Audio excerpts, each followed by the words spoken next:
إن الحمد لله نحمده ونستعينه ونستغفره ونؤمن به ونتوكل عليه ونعوذ بالله من شرور أنفسنا ومن سيئات أعمالنا من يهده الله فلا مضل له ومن يضلل فلا هادي له وأشهد أن لا إله إلا الله وأشهد أن محمدا عبده ورسوله. قال الله تعالى في القرآن المجيد: أعوذ بالله من الشيطان الرجيم، بسم الله الرحمن الرحيم. ومن أحسن قولا ممن دعا إلى الله وعمل صالحا وقال إنني من المسلمين. صدق الله العظيم. قال رسول الله صلى الله عليه وسلم: بلغوا عني ولو آية. ரவாவுல் புகாரி. சர்வ புகழும் புகழ்ச்சியும் நம்மை படைத்து பரிபாலிக்கும் அல்லாஹ் சுப்ஹானஹு வ தஆலா ஒருவனுக்கு உரித்தாகட்டும்.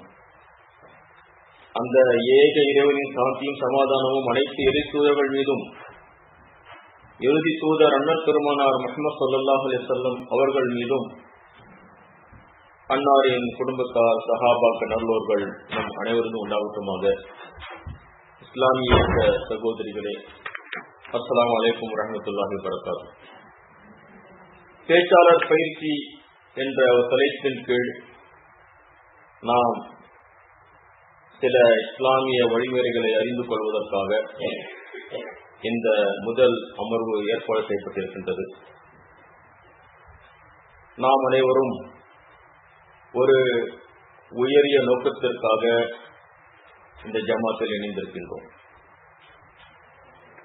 எதற்காக நம்முடைய அமர்வுகள், எதற்காக நாம் பேசுகின்றோம் என்பதெல்லாம் ஒரு தெளிவு பெற்று சேர்ந்திருக்கின்றோம்.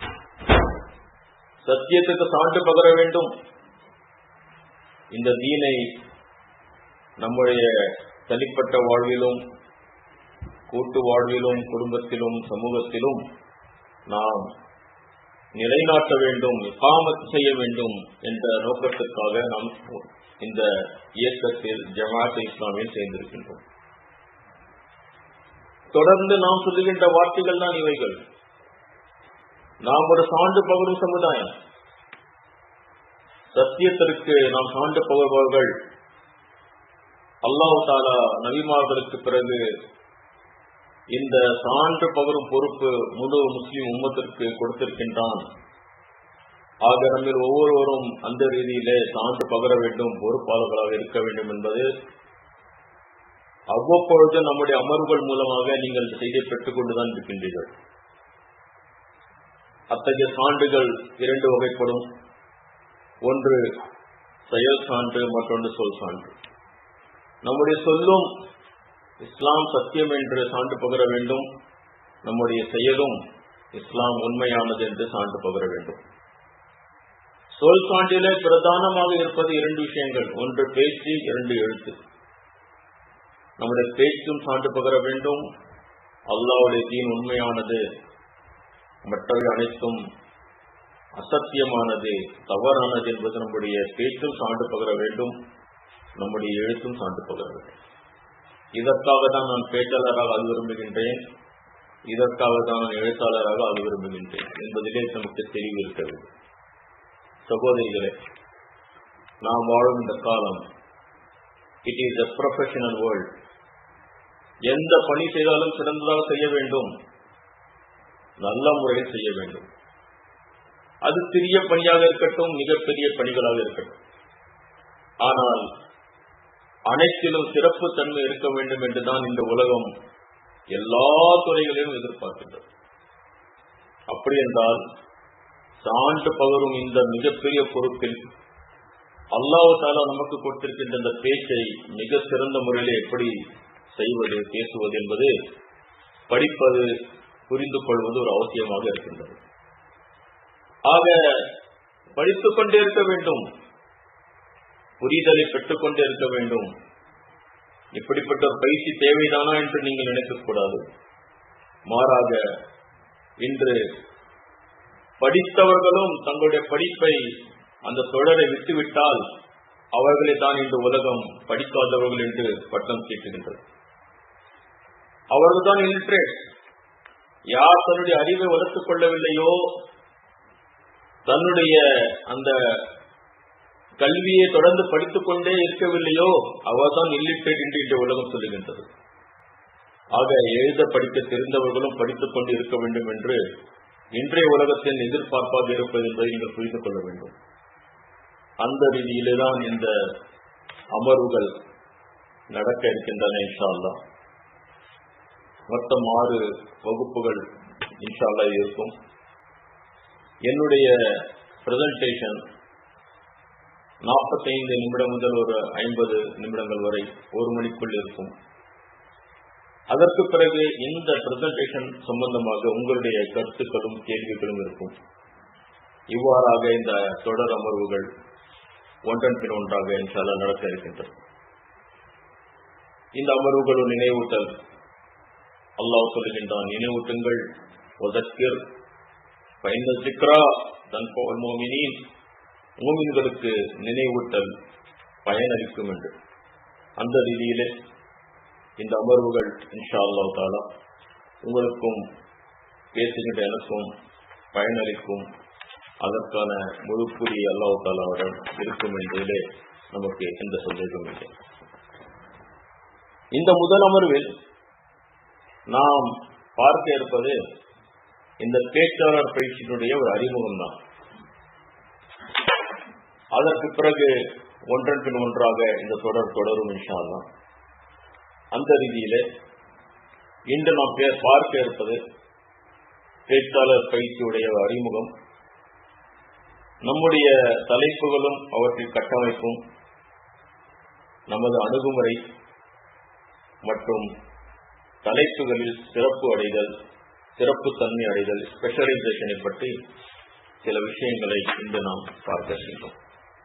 ஆக இந்த அறிமுக அமர்விலே உங்களுக்கு முன்பு சில விஷயங்கள் எடுத்துரைக்கப்படுகின்றன. அவைகள் அடிப்படைகள். வருகின்ற எல்லா தொடர்களுக்கும் இந்த அடிப்படைகள் தான். ஆனால் இன்று நீங்கள் இதை புரிந்து கொள்ள வேண்டும். ஒவ்வொரு அமர்விலும் அது நினைவூட்டப்பட மாட்டான். ஆனால் முதல் அமர்விலே உங்களுக்கு சில அடிப்படைகளை நினைவூட்டப்படுகின்றன. அது முதலாவதாக நாம் சார்ந்திருக்கும் ஜமாத் இஸ்லாமி ஒரு கொள்கை சார்ந்த இஸ்லாமிய இயக்கமாக இருக்கின்றது. It is an ideological organization. நம்மிடம் ஒரு செய்தி இருக்கின்றது. அந்த செய்தியை மக்களிடம் எடுத்துச் செல்ல வேண்டும். ஆக மக்களுடைய திசை எப்படி இருக்கின்றதோ அதன் பக்கம் செல்பவர்களாக நாம் இல்லை. இஸ்லாம் எந்த திசை பக்கம் நம்மை நடக்க சொல்கின்றதோ, வாழ சொல்கின்றதோ, அந்த திசையை மாற்றுவதற்காக உருவாக்கப்பட்ட ஒரு ஜமாத் தான் இந்த ஜமாத் இஸ்லாமி என்ற பேர் இயக்கம். ஆகவேதான் இதற்கு நாம் இயக்கம் என்று சொல்கின்றோம், அமைப்பு என்று சொல்லவில்லை, ஆர்கனைசேஷன் என்று சொல்லவில்லை, மாறாக மூவ்மெண்ட் என்று சொல்கின்றோம். மூவ்மெண்ட்டுக்கும் அமைப்புக்கும் வித்தியாசம் இருக்கின்றது. சில பணிகள் இருக்கும், அவை செய்து கொண்டே ஒரு அமைப்பு இருக்கும், ஒரு ஆர்கனைசேஷன் இருக்கும். ஆனால் நம்மிடம் ஒரு இலக்கு இருக்கின்றது. அந்த இலக்கை நோக்கி நாம் இயங்கிக் கொண்டிருப்பதுதான் இயக்கம். A movement which moves towards the goal. இகாமத்து தீன், தீனை நிலைநாட்டுதல் போன்ற மிகப்பெரிய ஒரு இலக்கை நோக்கி இயக்கம் இயங்கிக் கொண்டிருக்கும்.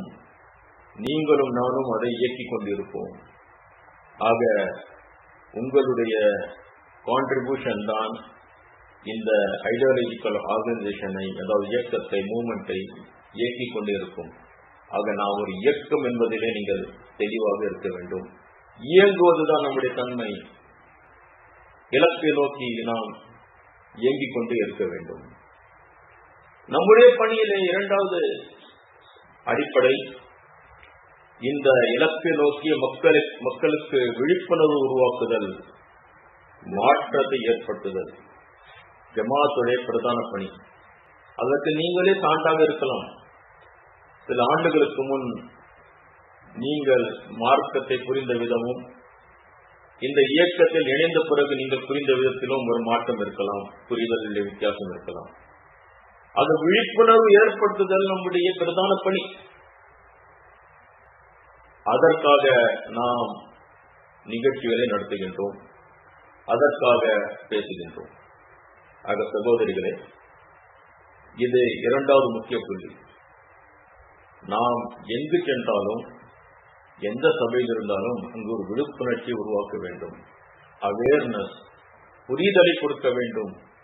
குர்ஆன் ஹதீஸ் வழியிலே மனிதர்களை சிந்தனையிலே மாற்றத்தை கொண்டு வருவதுதான் இந்த இயக்கத்தினுடைய அடிப்படை பணிகளில் ஒன்றாக இருக்கிறது என்பதை நீங்கள் புரிந்து கொள்ளுங்கள். இதற்கு நம்மிடம் இருக்கும் இரண்டு ஆயுதங்கள் தான் இவை. ஒன்று சொற்பொழிவு, இரண்டாவது எழுத்து.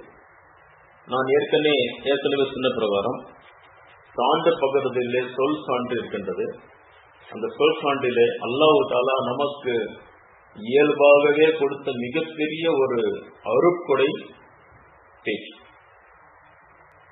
நம்முடைய சிறு பிள்ளைகள் முதல் பெரியவர்கள் வரை ஒரு செய்தியை ஒருவருக்கு மற்றவருக்கு எடுத்துரைப்பதற்காக இலகுவாக பயன்படுத்துகின்ற ஒரு டூல், ஒரு அணுகுமுறை இருக்கிறது என்றால் அது என்ன? பேச்சுதான். பேச்சின் மூலமாக நாம் ஒரு செய்தியை, ஒரு விழிப்புணர்ச்சியை ஒருவரிலிருந்து இன்னொருக்கு பகிர்ந்து கொள்கின்றோம். அவ்வாறே எழுத்தும் இருக்கின்றது, அதில் மாற்று கருத்து இல்லை. ஆக சொற்பொழிவு, பேச்சு நம்முடைய பணிகளின் அடிப்படையாக இருக்கிறது என்பதை மாற்றத்திற்கு முதல் அடி என்று வைத்துக் கொள்ளும். ஒரு சமுதாயத்தில், ஒரு கூட்டத்தில், ஒரு குழுவிலே ஒரு மாற்றத்தை கொண்டு வர வேண்டும் என்றால் அங்கு சொற்பொழிவு நடத்தப்படுகின்றது. அது நம்முடைய பணிகளிலே முதல் அடியாக இருக்கின்றது.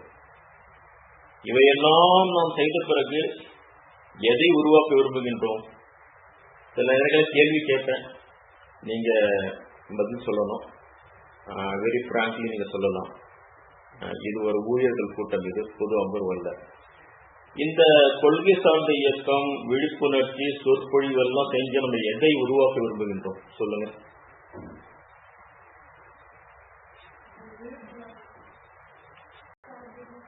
என்னங்க சொல்லுங்க. அதான் காமத்த தீனுக்காக யாரை உருவாக்க விரும்புகின்றோம்? மக்களை உருவாக்க விரும்புகின்றோம். ஜஸாக்கல்லாஹ் ஹைர். நீங்க இன்ட்ராக்ட் பண்ணா நீங்க புரியுறீங்கன்னு எனக்கு கொஞ்சம் தெளிவு ஏற்படும். ஆக பிராங்க்லி நான் கேட்கறத போது நீங்க இன்ட்ராக்ட் பண்ணலாம். ஆக இந்த இயக்கம் விழிப்புணர்வு உருவாக்கி மாற்றத்தின் பக்கம் மக்கள் இட்டு சென்று தங்களிடம் இருக்கின்ற பேச்சு, எழுத்து மூலமாக ஆளுமை மிக்க ஊழியர்கள், உறுப்பினர்களை உருவாக்குவதுதான் நம்முடைய எண்ட் ரிசல்ட். இந்த நிகழ்வுகளுடைய, நிகழ்ச்சிகளுடைய, கூட்டங்களுடைய எண்ட் ரிசல்ட் மக்களை உருவாக்க வேண்டும். அப்படின்னா நீங்கள் உருவாகினீர்கள். கிட்டத்தட்ட ஒரு 60-70 தலைப்புகளிலே நீங்கள் விழிப்புணர்ச்சி மிக்க தலைப்புகளிலே நீங்கள் கேட்டிருப்பீர்கள். உங்களுடைய பொறுப்பாளர்கள் உங்களுக்கு இந்த சொற்பொழிவுகளின் மூலமாக விழிப்புணர்ச்சி கொடுத்திருப்பார்கள். கல்வியும் தாக்கத்தையும் மாற்றத்தையும் கொடுத்திருப்பார்கள். அதற்கு பிறகு கொஞ்சம் கொஞ்சமாக நீங்கள் உங்களுடைய பொறுப்பை புரிந்து நீங்கள் ஆளுமை மிக்க ஊழியர்களாக, உறுப்பினர்களாக மாறியிருக்கின்றீர்கள் என்பதில் எந்த சந்தேகமும் இல்லை. ஆக சகோதரிகளே, நீங்கள் இந்த அம்சத்தை தெளிவாக புரிந்து கொள்ளுங்கள். நம்முடைய இந்த இயக்கம் இந்த 4 கண்ணோட்டத்தில் இருக்கின்றது. ஒன்று, நாம் ஒரு இயக்கமாக இருக்கின்றோம். 2, விழிப்புணர்ச்சிக்காக நம்முடைய நிகழ்ச்சிகளை நாம் நடத்துகின்றோம். இதற்காக நாம் பயன்படுத்துகின்ற 2 பிரதான டூல்ஸ், வழிமுறைகள், சொற்பொழிவும் எழுத்தும்.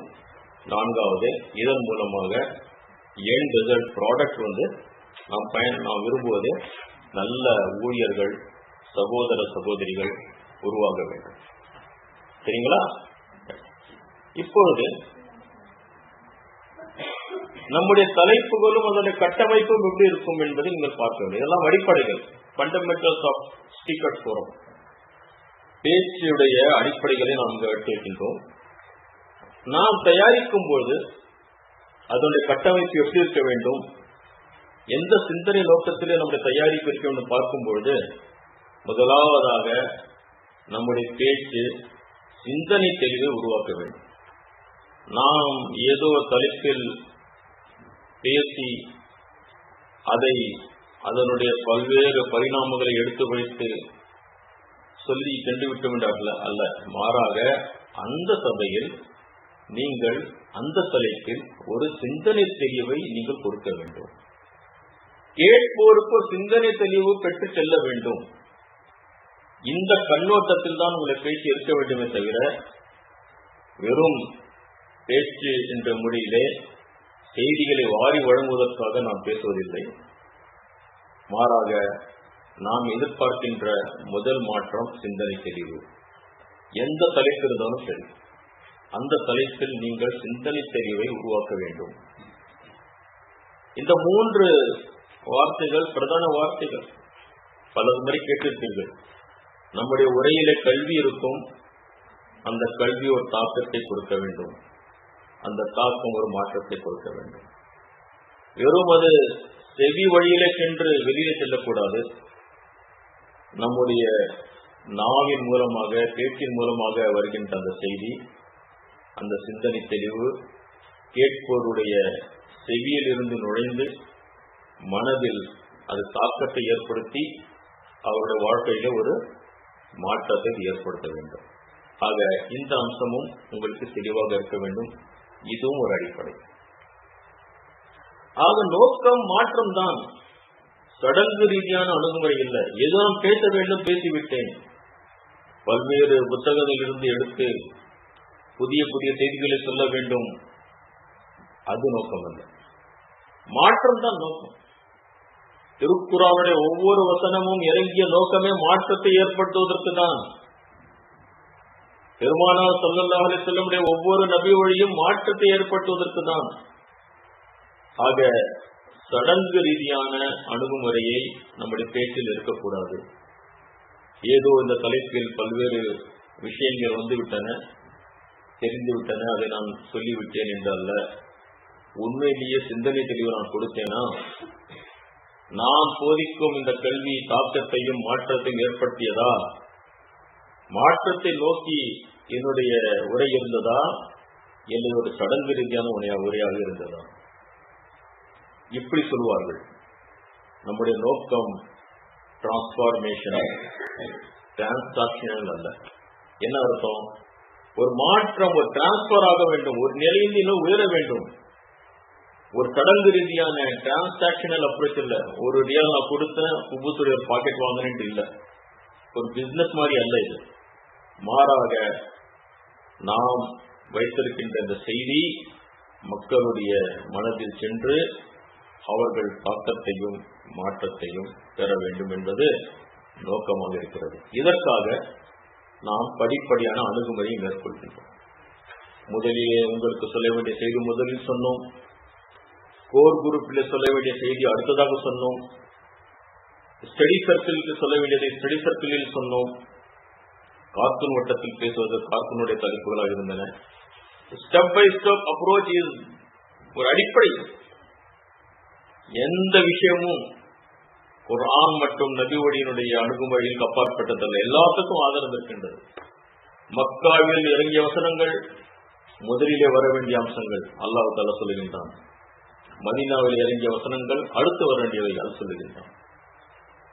ஆக படிப்படியாக அணுகுமுறை நம்முடைய பேச்சில் இருக்க வேண்டும் என்பதை நீங்கள் புரிந்து கொள்ள வேண்டும்.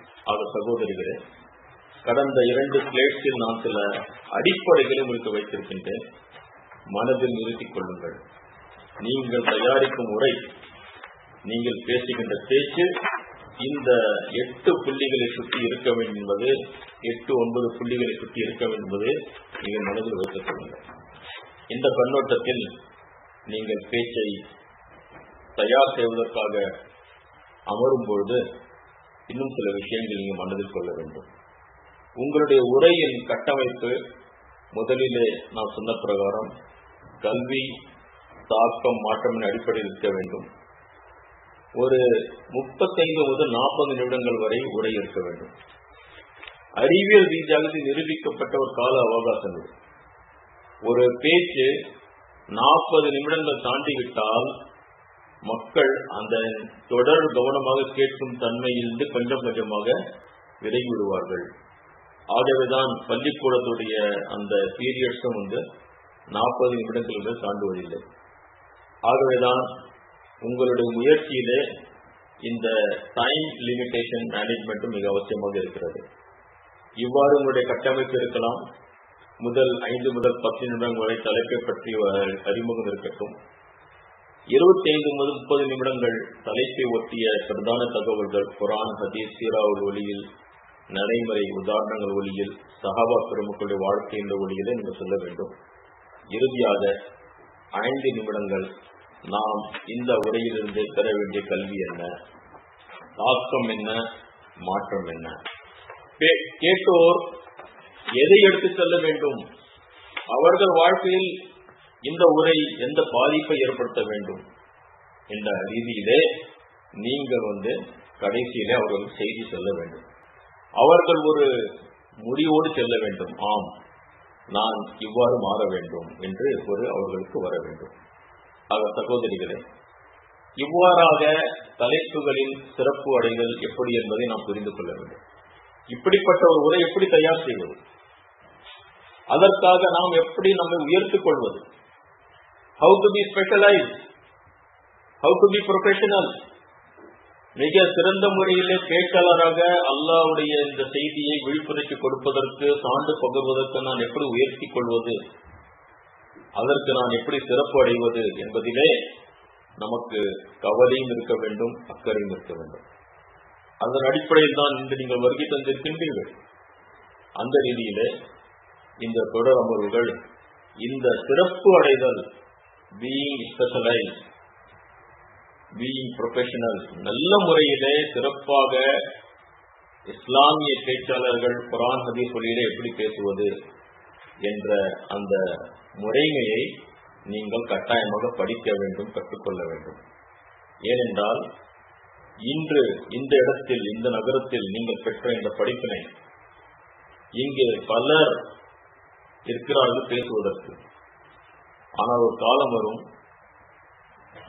ஒரு இடத்தில் நீங்கள் மட்டும்தான் இருப்பீர்கள். உங்களுடைய ஊராக இருக்கலாம், இல்லை வேலை மாற்றத்தின் அடிப்படையிலே நீங்கள் இன்னொரு நகரத்துக்கு சென்ற வாய்ப்புகள் இருக்கலாம். அது அல்லாஹ் அறிவான். அங்கு பல பேச்சாளர்கள் இருக்க மாட்டார்கள். அதே நேரத்திலே உங்களுக்கு கொடுக்கப்பட்ட அந்த செய்தியும் அந்த பயிற்சியும் உங்களை மௌனமாக அமர விடாது. நீங்கள் அங்கு மௌனமாக இருக்க மாட்டீர்கள்.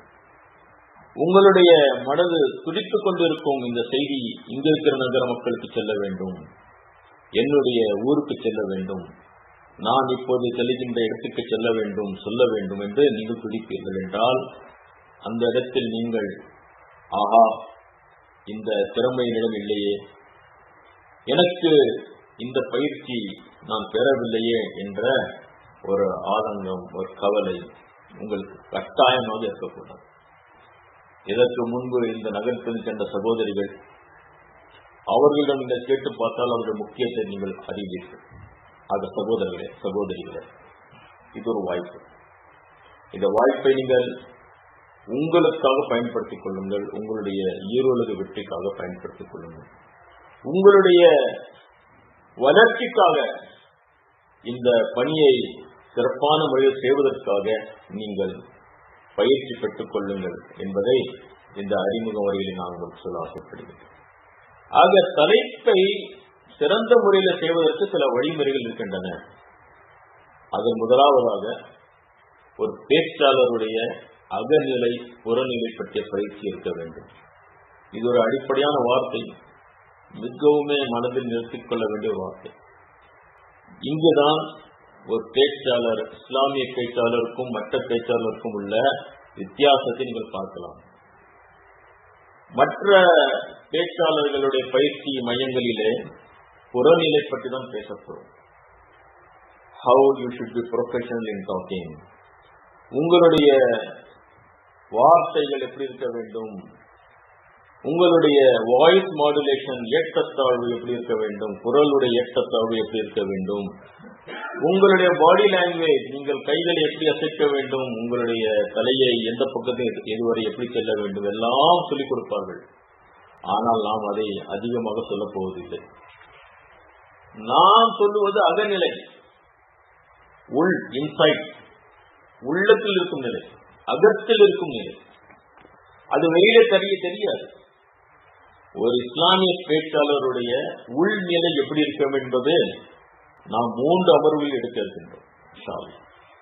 ஆக அகநிலை முக்கியத்துவம் பெறுகின்றது இஸ்லாமிய பேச்சாளர்கள். மற்ற உலகம் சார்ந்த பேச்சாளர்களுக்கு அதுக்கு எந்த பொருட்டும் இல்லை. அவர்கள் அதை பற்றி கவலைப்படவே மாட்டார்கள். நான் மிக அழகான முறையிலே professionally external appearance, outside approach தான் அவர்கள் அதிகமாக கவலைப்படுவார்கள். ஆனால் இங்கு நாம் வித்தியாசப்படுகின்றோம் சகோதரிகளே. அகநிலை மிக மிக முக்கியம். அது என்ன அகநிலை, அதை பற்றிய ஒரு தெளிவான புரிதல் உங்களுக்கு கிடைக்கும் இன்ஷா அல்லாஹ். அது மட்டும் இல்லாமல் நீங்கள் தயாரிக்கும் பொழுது சினாப்சிஸ் இருக்க வேண்டும். முக்கிய குறிப்புகள் முதலிலே நீங்கள் எடுக்க வேண்டும். ஒரு தலைப்பின் கீழ் பேசுவதற்கு முன் நீங்கள் அதன் மீது பல மணி நேரம் செலவு செய்ய வேண்டும். நான் இந்த தலைப்பின் கீழ் நான் பேசுகின்ற அந்த சகோதரிகளுடைய நிலையை முன்னிறுத்தி நான் எப்படி உரையை தயாரிப்பது, முதலில் நான் என்ன சொல்ல வேண்டும், எத்தகைய உதாரணங்களை சொல்ல வேண்டும், எத்தகைய வசனங்களை சொல்ல வேண்டும், எந்த நபிமொழிகளை சொல்ல வேண்டும் என்பதை உங்களுக்கு தெளிவு இருக்க வேண்டும். இதுவும் சிறப்பு தன்மையிலே அவசியமாக இருக்கிறது. இவ்வாறாக செய்யும் பொழுது உரை தயார் செய்தல், அதை தேர்ச்சி பெறுதல் என்ற நிலைக்கு நீங்கள் வருவீர்கள் இன்ஷா அல்லாஹ். அதனால் நீங்கள் சிறப்புத்தன்மையை அடைவீர்கள். அந்த சிறப்புத்தன்மை உங்களுக்கு அந்த நோக்கத்தை நிறைவேற்றுவதற்காக பயனுள்ளதாக இருக்கும். இந்த ஒரு அறிமுகமான உரையிலே இத்தனை விஷயங்கள் நான் உங்களுக்கு முன் எடுத்து வைத்திருக்கின்றேன். நாம் அதாவது இந்த இயக்கத்துடைய நோக்கம் என்ன? நாம் ஒரு சான்று பகரும் சமுதாயமாக இருக்கின்றோம். சான்று பகருவதில் 2 வகைகளிலே சொல் சான்றும் செயல் சான்றும் இருக்கின்றது. சொல் சான்றில் பேச்சு வருகின்றது, எழுத்து வருகின்றது. அந்த கோணத்தில் நாம் சமுதாயத்திலே ஒரு விழிப்புணர்ச்சி ஏற்படுத்துவதற்காக நான் பேச்சாளராக ஆகப் போகின்றேன். அப்படி விழிப்புணர்ச்சி கொண்டு வருவதற்கான வழிமுறைகள் என்ன என்று பார்க்கும் பொழுது, நாம் ஆளுமைமிக்க ஊழியர்களை உருவாக்கி இந்த இஸ்லாமிய பணியிலே மக்களை உயர்ந்த தரத்தில் கொண்டு வர வேண்டும். அவர்களுக்கு சிந்தனை தெளிவை கொடுக்க வேண்டும். கல்வியும் தாக்கமும் மாற்றமும் கொடுக்க வேண்டும்.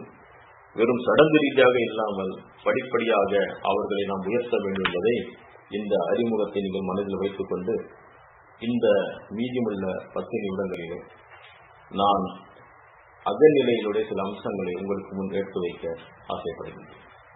ஒரு பேச்சாளர் என்று சொல்லும் பொழுது அவரிடம் இந்த 2 அம்சங்கள் இருக்கும். அவருடைய அகநிலை என்று ஒன்று இருக்கும், புறநிலை என்று ஒன்று இருக்கும். his or her insight, உள்நிலை, his or her approach, புறநிலை. ஆக இவை 2ம் அவசியமாக இருக்கின்றது. ஆனால் இதில் 2லும் முக்கியமாக இருப்பது அகநிலைதான். ஏனென்றால் நம்முடைய பேச்சு அல்லாஹ்வுடைய பேச்சு, நம்முடைய செய்தி அல்லாஹ்வுடைய செய்தி. நாம் இஸ்லாத்தை போதிக்க வந்திருக்கின்றோமே தவிர நம்முடைய பேச்சாற்றலை வெளிப்படுத்துவதற்கு வரவில்லை. அப்படி என்றால் நம்முடைய உள்நிலை எப்படி இருக்க என்பதிலே நாம் அதிகம் கவனம் செலுத்த வேண்டும். அதன் பக்கம் கவலை கொள்ள வேண்டும். அந்த ரீதியிலே அகநிலையிலே 10 புள்ளிகள் உங்களுக்கு எடுத்து வைக்கப்படும். இந்த 10 புள்ளிகளும் நீங்கள் சிந்தியுங்கள். அதன் பக்கம் முக்கிய கவனம் செலுத்துங்கள். அந்த 10 புள்ளிகள் உங்களுடைய அகநிலையிலே ஒரு புரட்சியை ஏற்படுத்தும் இன்ஷா அல்லாஹ். அந்த 10 புள்ளிகளும் குர்ஆன் ஹதீஸ் வழியில் தான் இருக்கும். முதலிலே நீங்கள் புரிந்து கொள்ள வேண்டிய விஷயங்களிலே என்னவென்றால், முதலாவதாக அகநிலையில் பேச்சாற்றல் இறைவனின் அருட்கொடையாக நாம் கருத வேண்டும். நீங்களும் நானும் பேசுவது இது இறைவன் கொடுத்த ஒரு பிளஸிங், இது ஒரு அருட்கொடை. ஆக இறைவனின் அருட்கொடையாக பேச்சாற்றலை நீங்கள் மதிக்க வேண்டும். அகநிலையிலே உங்களுடைய உள்ளத்திலே உங்களுடைய உள்ளம் தெளிவு பெற வேண்டும். நான் பேசுவது அல்லாஹ் கொடுத்த ஒரு அருட்கொடையாக இருக்கின்றது. அல்லாஹ் சொல்கின்றான் அல்லவா, 2 வசனங்களை பாருங்கள். அஊது பில்லாஹி மினஷ் ஷைத்தானிர் ரஜீம். பிஸ்மில்லாஹிர் ரஹ்மானிர் ரஹீம். அர் ரஹ்மான், அளவிலா கருணை உள்ள இறைவன், அல்லமல் குர்ஆன், இந்த குர்ஆனை கற்றுத் தந்தான். கலகல் இன்சான், மனிதனை படைத்தான். அல்லமஹுல் பயான், பேச கற்றுக் கொடுத்தான், பயான் செய்ய கற்றுக் கொடுத்தான். ஆக இறைவன் தான் இதை கற்றுக் கொடுத்திருக்கின்றான் என்பதை நம்ம புரிந்து கொள்ள வேண்டும். இறைவன் கற்றுக் கொடுத்ததை தான் நீங்க வெளிப்படுத்துகிறீர்களே தவிர தானாக நாமே சுயமாக ஒன்றும் இதை செய்யவில்லை. ஆக எதை இறைவன் கற்றுக் கொடுத்திருக்கானோ அழகாக பேச வேண்டும், அதை அழகுபடுத்த வேண்டும், அது என் மீது உள்ள ஒரு பொறுப்பு என்று உங்களுடைய உள்ளத்தில் அது இருக்க வேண்டும். இஸ்லாமிய பேச்சாளர் வித்தியாசப்படுகின்றார். மற்றவர்களுக்கு சிந்திக்க மாட்டார்கள், அவர்கள் தங்களுடைய திறமையை நினைப்பார்கள். It's my talent. ஆகவேதான் அவர்கள் அந்த கண்ணோட்டத்தில் சிந்திப்பார்கள். நாம் இங்கு வித்தியாசப்படுகின்றோம் சகோதரிகளே. நாம் நினைக்கின்றோம் இது இறைவனுடைய அருட்கொடை, நம்முடைய பேச்சு அல்லாஹ் கொடுத்த ஒரு அருட்கொடையாக இருக்கின்றது. ஆகவேதான் அவன் கேட்கின்றான், அலம் நஜ்அல் லஹு ஐனைன் வ லிசானோ வ ஷஃபதைன், அவருக்கு நாம் 2 கண்களையும் ஒரு நாவையும் 2 உதடுகளையும் அளிக்கவில்லையா? என்ன அர்த்தம்? இந்த கண்களும் நாவும் உதடுகளும் யார் கொடுத்தது? அல்லாஹ்வுடைய அருட்கொடையாக இருக்கின்றது. இந்த நாவையும் உதடு வைத்தான் நான் பேசுகின்றேன், நீங்களும் பேசுகின்றீர்கள். இந்த நாவும் உதடுகளும் இல்லை என்றால் நாம் பேச முடியாது அல்லவா? அல்லாஹ் கேட்கின்றான், இந்த அருட்கொடைக்கு ஷுக்ர் எப்படி செய்வீர்கள்? என்னுடைய பேச்சை எடுத்துரைப்பது மிகப்பெரிய ஷுக்ர். அல்லாஹ்வுடைய பேச்சை இந்த நாவும் இந்த உதடுகளும் அது எடுத்துரைப்பது அவனுக்கு நன்றி செலுத்துவதிலே மிகப்பெரிய நன்றியாக இருக்கும், ஷுக்ராக இருக்கும். ஆக நம்மிடம் இருக்கின்ற இந்த நா நம்முடையதல்ல, நம்மிடம் இருக்கின்ற இந்த கண்கள் நம்முடையதல்ல. இந்த உடலில் இருக்கும் ஒவ்வொரு உறுப்பும் அல்லாஹ் கொடுத்த அமானிதமாக தான் நாம் கருத வேண்டும். ஒவ்வொரு அமானிதமும் அவனுடைய வழிகாட்டல் படி அதை பயன்படுத்த வேண்டும். அமானித பொருளுக்கு உரிமையாளன் யாரோ அவனுடைய வழிகாட்டல் படிதான் அந்த அமானிதம் இருக்க வேண்டும். ஆக சகோதரிகளே, அகநிலையிலே நீங்கள் உள்ளத்திலே பதிய வைக்க வேண்டிய முதல் புள்ளி இதுதான். நான் பேசுவது ஒரு இறைவனுடைய அருட்கொடையாக இருக்கின்றது. அவன் கொடுத்த நான், அவன் கொடுத்த உதடுகள், அவன் போதித்த மொழி, மொழியும் என்னுடையதல்ல. எந்த மொழி இருந்தாலும் சரி, அல்லாஹ் தஆலா எனக்கு போதித்திருக்கின்றான், அந்த கல்வியை எனக்கு கொடுத்திருக்கின்றான், அந்த மொழியுடைய பாடத்தை எனக்கு சொல்லிக் கொடுத்திருக்கின்றான், அந்த புரிதல் எனக்கு கொடுத்திருக்கின்றான். ஆக இந்த நாவுக்கும் இந்த உதடுகளுக்கும் அல்லாஹ்வுக்கு ஷுக்ர் செய்ய வேண்டும் என்றால் இதை அவனுக்காக பயன்படுத்த வேண்டும். அவனுடைய வார்த்தைகளை உயர்த்துவதற்காக பயன்படுத்த வேண்டும். அவனுடைய மார்க்கத்தை உயர்த்துவதற்காக பயன்படுத்த வேண்டும். அவனுடைய மார்க்கத்தை நிலைநாட்டுவதற்காக பயன்படுத்த வேண்டும். இது முதல் கேள்வி. அகநிலையிலே 2வது புள்ளியாக இருப்பது, இந்த கேள்விக்கு நீங்கள் தெளிவாக மனதில் பதில் வைக்க வேண்டும். நான் ஏன் பேச வேண்டும்? குர்ஆன் என்ன சொல்லுகின்றது என்று பார்க்கும் பொழுது அல்லாஹ் தஆலா 41வது அத்தியாயத்தினுடைய 33வது வசனத்திலே சூரத்துல் ஹாமீம் சஜ்தா அதில் இப்படி சொல்லுகின்றான், وَمَنْ أَحْسَنُ قَوْلًا مِمَّنْ دَعَا إِلَى اللَّهِ وَعَمِلَ صَالِحًا وَقَالَ إِنَّنِي مِنَ الْمُسْلِمِينَ. எவர் அல்லாஹ்வின் பக்கம் அழைத்தாரோ, நற்செயல் புரிந்தாரோ, மேலும் நான் முஸ்லிம், இறைவனுக்கு முற்றிலும் கீழ்ப்படிந்தவன் என்று கூறினானோ, அவரை விட அழகிய வார்த்தை கூறுபவர் யார் இருக்கிறார் என்று யார் சொல்றா? அல்லாஹ் சொல்லுகின்றான். அல்லாஹ் பாராட்டுகின்றான். சூப்பர்லேட்டிவ் டிகிரி அஹ்சன், ஹுசன் அழகு, அஹ்சன் அதனுடைய சூப்பர்லேட்டிவ் டிகிரி இது. அதைவிட பெரிய வார்த்தை இல்லை. மிகைப்படுத்தி சொல்கின்ற ஒரு வார்த்தை தான் அஹ்சன். அரபியிலே அந்த சொல்லுக்கு முன் அலிஃபை கொண்டு வந்துவிட்டால் அது சூப்பர்லேட்டிவ் டிகிரி, மிகைப்படுத்தும் சொல்லாக மாறிவிடுகின்றது. கபீர் பெரியது, அக்பர் மிக பெரியது, அதைவிட பெரியது ஒன்றும் இல்லை. ஆக அஹ்சன் என்றால் மிக சிறந்த, பெஸ்ட். அல்லாஹ் கேட்கின்றான், அந்த வார்த்தையை விட, அந்த சொல்லை விட இன்னொரு சொல் இருக்க முடியுமா என்ன? எந்த சொல் அது?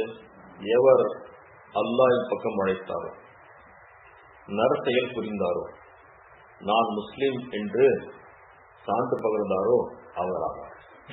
ஆக சகோதரிகளே, நீங்கள் மிக சிறந்த ஒரு செயலை செய்கின்றீர்கள், மக்களை அழைப்பதன் மூலமாக, பேச்சின் மூலமாக, பயானின் மூலமாக என்பதை நீங்கள் புரிந்து கொள்ள வேண்டும். அத்தகைய உயர்ந்த நிலையிலே நாம் உயர வேண்டும் என்றால் அதற்கான தகுதிகளை நாம் வளர்த்துக் கொள்ள வேண்டும். ஆகவேதான் நான் பேசுகின்றேன். நான் ஏன் பேசுகின்றேன்? இந்த வசனம் தான் சான்று. அல்லாஹ் சொல்லுகின்றானே, பேச்சிலேயே சிறந்த பேச்சு என் பக்கம் அழைக்கும் பேச்சு, என் வழி வாழும் நற்செயல், நான் ஒரு முஸ்லிம் என்று சான்று பகரும் அந்த ஆண்களும் பெண்களும். அவர்களை விட அழகிய வார்த்தை ஒன்றும் இல்லை, சிறந்த வார்த்தை அவர்களுடையதுதான் என்று அல்லாஹ் தஆலா சான்றிதழாக பேச்சாளர்களுக்கும் சான்று பகரும் மக்களுக்கும் சொல்லுகின்றானே, அதற்காக நான் பேசுகிறேன். நான் எதற்கு பேச வேண்டும்? நான் இதற்காக பேச வேண்டும். இதை புரிந்து கொள்ள வேண்டும். ஆக இறைவன் சொல்லுகின்றான், உதுஉ இலா சபீலி ரப்பிக பில் ஹிக்மதி வல் மௌஇஸத்தில் ஹஸனா. நபியே, விவேகத்துடனும் அழகிய அறிவுரைகள் மூலமாகவும் உங்க இறைவனின் மார்க்கத்தின் பக்கம் அழைப்பீராக. ஆக இங்கு பார்ப்பீர்கள் என்றால், இங்கு உது என்ற ஒரு வார்த்தை இருக்கின்றது. உது என்றால், தா என்றால் அழைத்தல். ஒரு வார்த்தைக்கு முன் அலிஃப் வந்துவிட்டால் அது ஏற்கனவே நான் சொன்னேன், மிகைப்படுத்தும் ஒரு சொல்லாக, இங்கு அது கட்டளையாக மாறிவிடுகின்றது. தா அழை, உது கட்டாயமாக நீங்கள் அழைக்க வேண்டும். இஸ்ஹப் ஸஹப சென்றான், இஸ்ஹப் செல்ல வேண்டும், நீ செல், கட்டாயமாக ஒரு ஏவல்.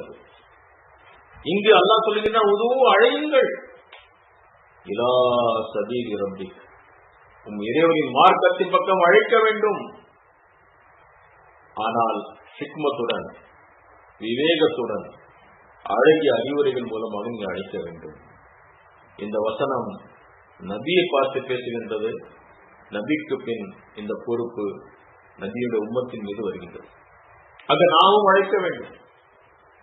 அந்த அழைப்பு விவேகத்துடன், வேகம் இல்லை, விவேகம் இருக்க வேண்டும், விஷன் இருக்க வேண்டும், விஸ்டம் இருக்க வேண்டும், அழகிய அறிவுரைகள் இருக்க வேண்டும். அந்த கல்வியை நான் பெற வேண்டும். அந்த விவேகத்துடன் தான் நாம் பேச வேண்டும் என்று அல்லாஹ் சுப்ஹானஹு வ தஆலா சொல்கிறார். இதற்காக தான் நாம் பேச வேண்டும். நான் தாயியாக இருக்கின்றேன், அழைப்பாளராக நான் இருக்கின்றேன். அழைப்பு பணி என் மீது ஒரு கட்டாய கடமை. அல்லாஹ் என்னை அழைக்க சொல்லுகின்றான். இந்த உம்மத்தினுடைய பொறுப்பாக இது இருக்கின்றது. நாம் மக்களை, எல்லா மக்களையும் அழைப்பாளர்களாக, அழைப்புபவர்களாக இருக்க வேண்டும். நம்மிடம் ஒரு செய்தி இருக்கின்றது, போய் மக்களிடம் சேர வேண்டும். உலகத்திலே ஒரு விழிப்புணர்ச்சியை ஏற்படுத்த வேண்டும், ஒரு மாற்றத்தை ஏற்படுத்த வேண்டும். உலக மக்களை அல்லாஹ்வின் உண்மையான அடிமைகளாக மாற்ற வேண்டும். அதற்கு இனி ஒரு நபி வரப்போவதில்லை. இனி நாம் தான் அந்த பொறுப்பை செய்ய வேண்டும். இதற்காக நாம் பேச வேண்டும். இந்த உள்ளத்தினுடைய அடிமனதிலே இந்த செய்தி, இந்த தகவல் தெளிவாக இருக்க வேண்டும். இவையெல்லாம் பேச்சாளருடைய புறத்தில் வருபவை அல்ல, அகத்தில் இருப்பவை, உள்ளத்தில் இருப்பவை, இன்சைட். இது ஒரு புரோகிராமுடைய சாப்ட்வேர், இது ஹார்ட்வேர் அல்ல. அந்த சாப்ட்வேர் சரியாக இருந்தால்தான், அந்த மென்பொருள் தெளிவாக இருந்தால்தான், சரியாக இருந்தால்தான் புரோகிராம் சரியாக ஓடும். ஆகவேதான் அந்த சாப்ட்வேரில் நாம் அதிகமான கவனத்தை செலுத்த வேண்டும். அதற்காக தான் நாம் அதிகமான நேரத்தை கொடுக்க வேண்டும் இந்த பயிற்சியிலே. அவர் சகோதரிகளே, இந்த கண்ணோட்டத்தில் நான் ஏன் ஒரு பேச்சாளராக மாற வேண்டும் என்பதிலே நமக்கு தெளிவிருக்க வேண்டும். ஆக நான் ஒரு பேச்சாளர், என் உரையின் நோக்கம் என்ன, என்னுடைய பேச்சு திறமையை பறைசாட்டுவதற்காக நான் பேசவில்லை. நான் மிக நல்ல பேச்சாளர் என்று ஆவதற்காக நான் பேசவில்லை. உரை கேட்க அமர்ந்திருப்பவர்களை கவர்ந்தெடுக்கவும் பேசவில்லை. அப்படி ஒரு அட்ராக்ஷன், ஒரு மாயை, அதை ஏற்படுத்துவதற்காகவும் பேசவில்லை. பிறர் பாராட்டுகளை பெற வேண்டுவதற்காகவும் நான் பேசவில்லை. நல்ல பேசினீங்க, நல்ல பேச்சாளர் என்பதற்காகவும் நான் பேசவில்லை. ஆனாலும் நான் ஒரு அழைப்பாளனாக, இறைவனுடைய ஓப்பை நாடியவனாக, இறைவாக்கை மேலோங்க செய்ய வேண்டும் என்பதற்காக பேசுகின்றேன். இந்த தெளிவு நம்மிடம் இருக்க வேண்டும். நம்முடைய அகத்தில், உள்ளத்தில் இந்த கன்க்ளூஷன் தெளிவாக இருக்க வேண்டும். எதற்காக பேசுகின்றேன் என்றால் இதற்காக தான். ஏனென்றால் ஷைத்தான் நல்ல பேச்சாளர்களாக மாறிய பிறகு இந்த பெரிய தீமைகளின் பக்கம் விட்டு செல்ல முயற்சி செய்கின்றான். பெயரும் புகழும். அதற்கு பிறகு அவருடைய திசை மாறிவிடுகின்றது. அல்லாஹ்வுடைய அருளிலிருந்து அவர் விடுபட்டு விடுகின்றார். இல்லை, என்னுடைய ஒவ்வொரு பேச்சும், உங்களுடைய ஒவ்வொரு உரையும் நாளை மறுமையிலே நம்முடைய மீதானுடைய அந்த தட்டில், நன்மையுடைய தட்டிலே ஒரு கனமான பொருளாக அமைய வேண்டும். எனக்கு அதன் மூலமாக ஒரு நன்மை கிடைக்க வேண்டும், ஒரு பலன் கிடைக்க வேண்டும், ஹசனாத்தை கிடைக்க வேண்டும். அப்படி சிந்திப்பவர்கள் கடைசி 2 புள்ளியிலே கவனம் செலுத்துவார்கள். நான் ஒரு தாய், நான் ஒரு அழைப்பாளன், அல்லாஹ்வுடைய ஓப்புக்காக பேசுகின்றேன், அல்லாஹ்வுடைய ஓப்பை நாடியவனாக வந்திருக்கின்றேன். இறைவா, ஏற்றுக்கொள், எனக்கு இதற்கு பரிபூர்ண கூலியை கொடுப்பாயாக. இறைவா, என்னுடைய பேச்சு உனக்கு ஷுக்ர் செய்யும் விதத்தில் இருக்கின்றது. நீ கொடுத்த நாவையும், நீ கொடுத்த உதடுகளையும், நீ கொடுத்த பேச்சையும், நீ கொடுத்த மொழியையும் வைத்து நான் பேசுகின்றேன். இறைவா, உன்னுடைய வாக்கை மேலோங்க செய்யும் என்பதுதான் நோக்கமே தவிர பெயரோ புகழோ இல்லை என்பதிலே தெளிவிருக்க வேண்டும். இறுதியாக ஒரு நபிமொழி சொல்லி என்னுடைய பேசி முடிக்கின்றேன். ஆனால் அப்துல்லா பின் அம்ர் பின் ஆஸ் ரலியல்லாஹு அன்ஹுமா أن النبي صلى الله عليه وسلم قال بلغوا عني ولو آية رواه البخاري. நபி ஸல்லல்லாஹு அலைஹி வஸல்லம் அவர்கள் நவின்றதாக அப்துல்லா பின் அம்ர் பின் ஆஸ் ரலியல்லாஹு அன்ஹு அவர்கள் அறிவிக்கின்றார்கள், என்னை பற்றி ஒரு செய்தியாக இருந்தாலும் மக்களுக்கு எத்தி வையுங்கள். இது ஒரு கட்டளை. பல்லுகு, எடுத்துரையுங்கள், சொல்லிவிடுங்கள். அது ஒரு அமானிதம். அது என் புறத்தில் நீங்கள் கேட்டுவிட்டால், அது ஆதாரபூர்வமாக உங்களிடம் சேர்ந்துவிட்டால், இனி அந்த செய்தி உங்களிடம் ஒரு அமானிதம்.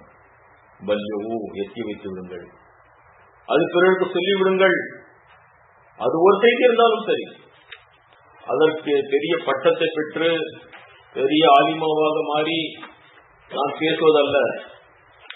என்னிட புறத்தில் இருந்து வந்த ஒரு செய்தி இருந்தாலும் அந்த ஒரு அமானிதமாக உங்களிடம் இருக்கிறது என்பதை நபிகள் நாயகம் ஸல்லல்லாஹு அலைஹி வஸல்லம் சொன்னார்கள். சகோதரிகளே, இந்த முதல் அமர்விலே இதுவரை நாம் நம்முடைய பேச்சு முதல் பகுதி முடிவு பெறுகின்றது.